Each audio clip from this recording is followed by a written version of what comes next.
Bismillahirrahmanirrahim. Assalamualaikum warahmatullahi wabarakatuh.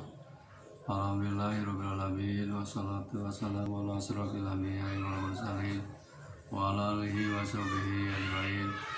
Asyhadu an la ilaha illallah wa asyhadu anna Muhammadan abduhu wa rasuluh. Allahumma shalli ala Muhammad wa ala ali Muhammad. Wa qala Allah ta'ala fil Qur'anil Karim. A'udzu billahi minasyaitonir rajim. Ittaqullaha haqqa tuqatih wa la tamutunna illa wa antum muslimun. Hadirin kaum muslimin wal muslimat rahimakumullah. Alhamdulillah atas berkat hidayah taufik Allah Subhanahu wa taala. Pada saat ini kita masih diberi nikmat yang paling besar kepada kita, yaitu nikmat iman, nikmat Islam dan nikmat kesehatan. Salawat serta salam mudah-mudahan dilimpahkan kepada Junjungan Alam Habibana Nabiina Muhammad sallallahu alaihi wasallam, juga kepada keluarganya, para sahabatnya, dan tidak lupa kepada kita sebagai umatnya. Amin ya Allah ya rabbal alamin. Hadirin rahimakumullah, saat ini saya akan sampaikan salah satu hadis Rasulullah sallallahu alaihi wasallam yang diriwayatkan dari Abu Hurairah radhiyallahu anhu. Nama aslinya Abu Hurairah adalah Abdurrahman bin Sawin. Abu Hurairah berarti bapaknya kucing, karena beliau sangat menyayangi anak kucing, sehingga kadang-kadang pada lengan jubahnya terdapat beberapa anak kucing. Abu Hurairah mengatakan Nabi sallallahu alaihi wasallam telah bersabda, salasun munjiyatun wa salasun muhlikatun wa salasun darajatun wa salasun kafaratun. Artinya ada 3 hal yang dapat menyelamatkan dari siksa.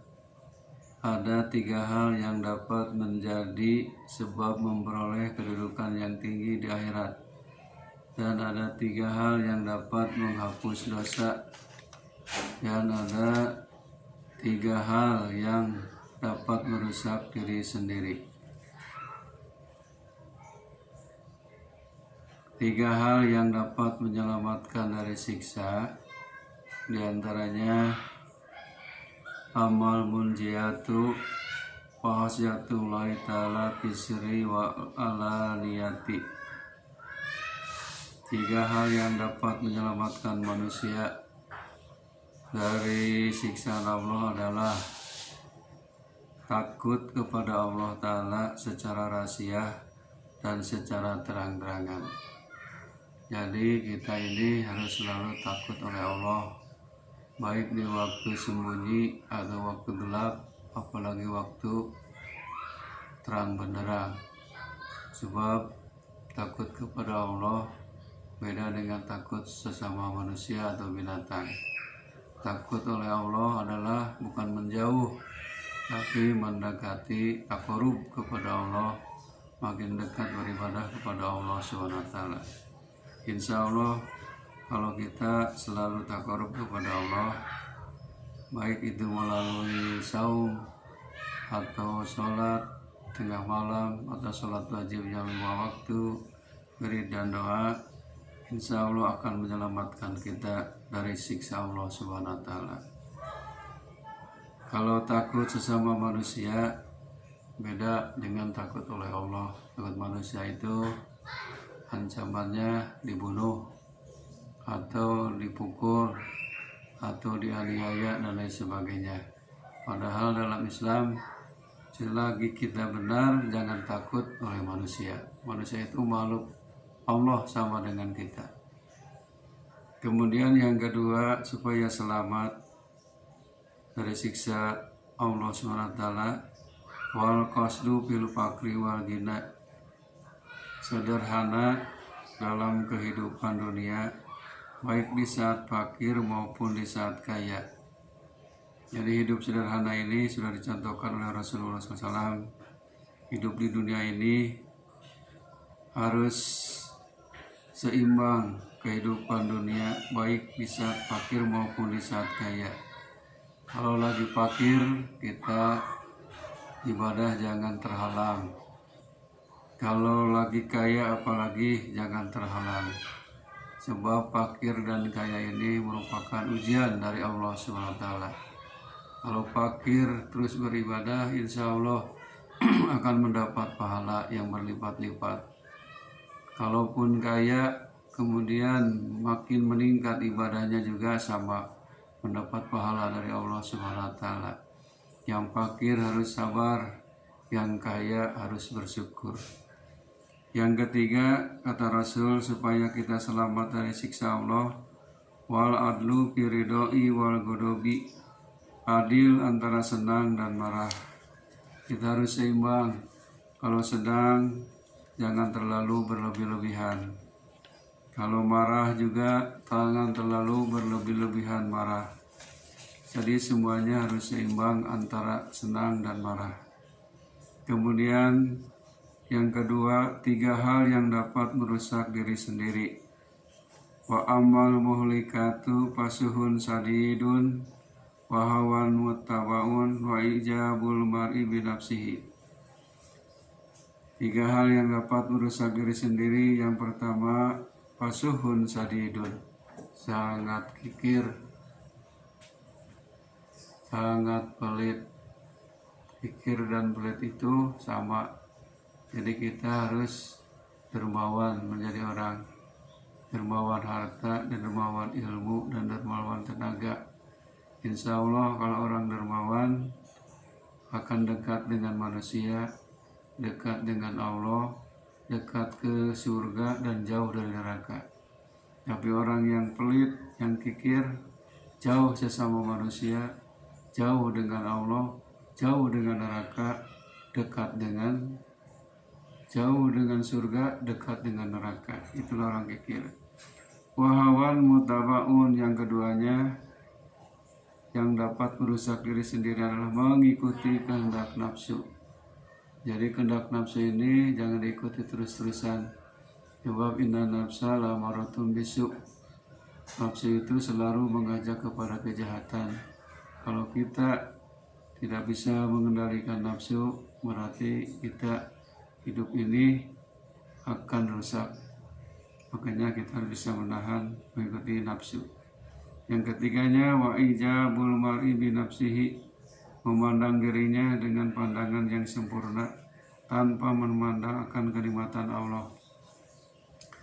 Orang yang memandang dirinya sendiri sempurna, maka itu sudah menyalahi aturan Allah tanpa memandang akan kenikmatan Allah. Semuanya adalah pemberian dari Allah SWT, harus kita syukuri. Yang ketiga, wa ammad darajatu wa imsa'u salami wa it'amu ta'am wa salatu bilail wa nasu niyamun. Sedangkan 3 hal yang dapat menjadi sebab memperoleh kedudukan yang tinggi di akhirat nanti adalah Fa'ibsa'u salam, membudayakan ucapan salam.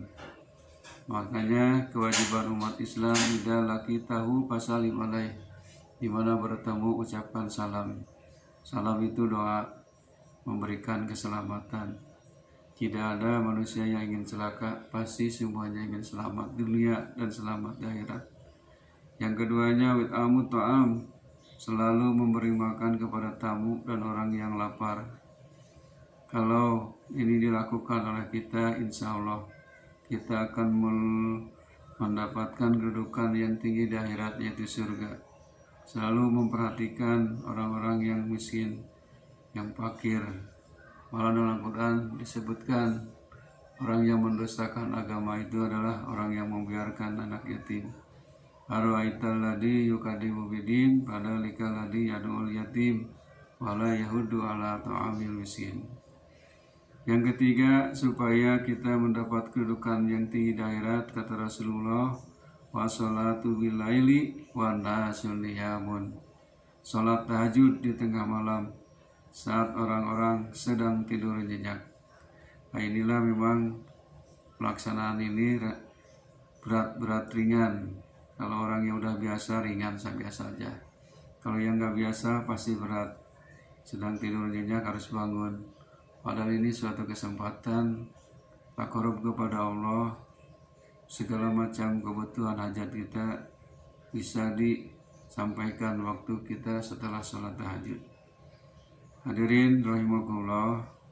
Yang keempat, wa amal kafaratu faisbagul wudu'i fis sabarati wa naqlul aqdami ilal jamaati wa intidarus sholati ba'da sholat.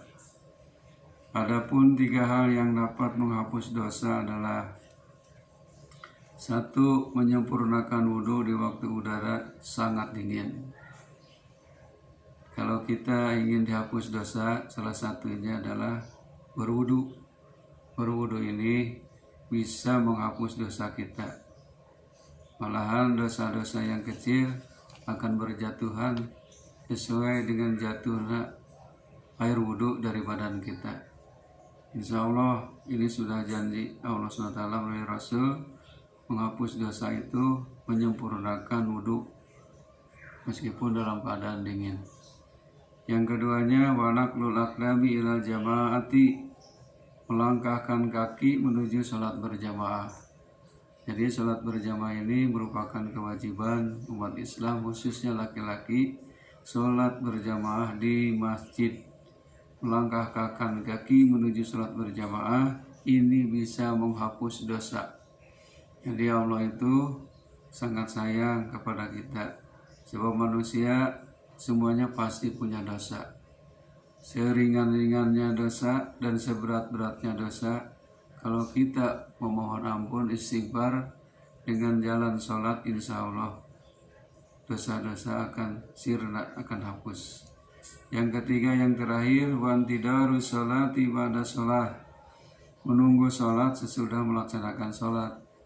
Contohnya, misalkan kita sudah sholat maghrib, wirid dan doa, kemudian ba'diyah, jangan pulang ke rumah, tapi tunggu sampai waktu datangnya waktu sholat isya.